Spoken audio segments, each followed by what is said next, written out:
and welcome to the Ulysses Cafe. Here I'm in the back of my truck here, in the bunk of the truck. If the camera shakes or if the whole truck shakes, that's because it's being unloaded back there. So the forklift driving on and off the trailer bounces things around.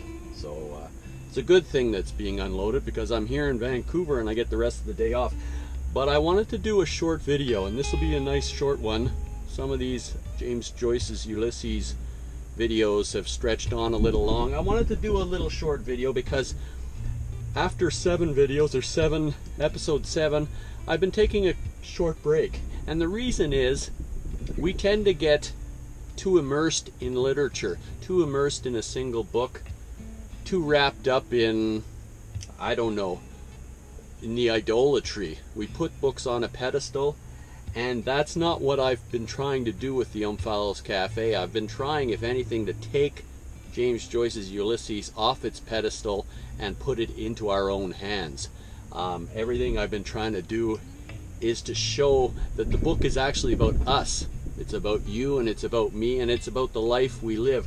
But I've got another quote, and when I read this quote just a few moments ago and jotted it down, and I always record some of these good quotes as maybe being usable for later on, but it's very apt for what I'm trying to do, and it's apt for what James Joyce was trying to do. And I've had a couple of quotes by Joyce talking to others, saying one where in one of my videos I quoted him as saying language wasn't good enough, wasn't enough for him.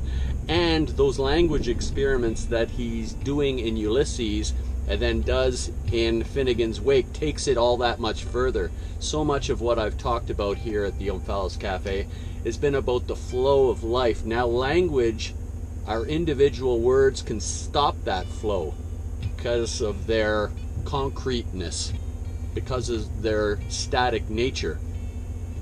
Those that are involved in the flow, those that realize or perceive it and try to talk about it, are always stuck a little bit, are always constrained by that fixity of language. And Joyce was dealing with that in Ulysses, and in his own way overcame that in Finnegan's Wake, which is nothing more than a complete and entire flow.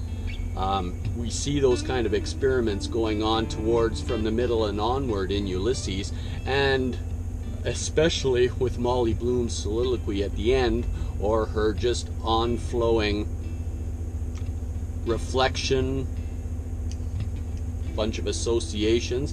Anyway, that's what he was experimenting with in Ulysses, and that's what he moved completely into Finnegan's Wake, taking the staticness out of language and putting the flow, the dreaminess, the current of life back into it.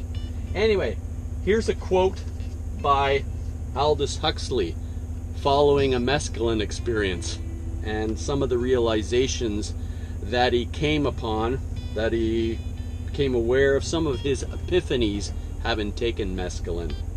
And here is one of them. It goes, this is taken from Aldous Huxley's Doors of Perception. He writes, "We can never dispense with language and the other symbol systems, for it is by means of them, and only by their means, that we have raised ourselves above the brutes to the level of human beings.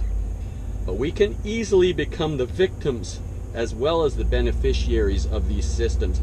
We must learn how to handle words effectively, but at the same time we must preserve and, if necessary, intensify our ability to look at the world directly and not through that half-opaque medium of concepts which distorts every given fact into the all-too-familiar likeness of some generic label or explanatory abstraction."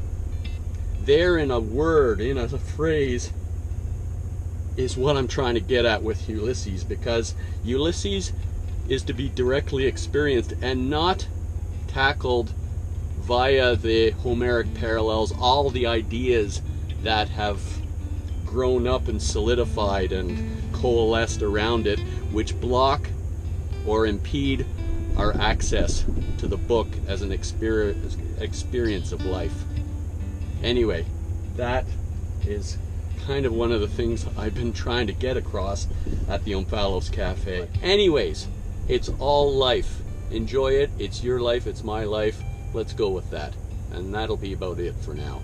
Thanks for watching the Omphalos Cafe. We'll see you next time. Bye for now.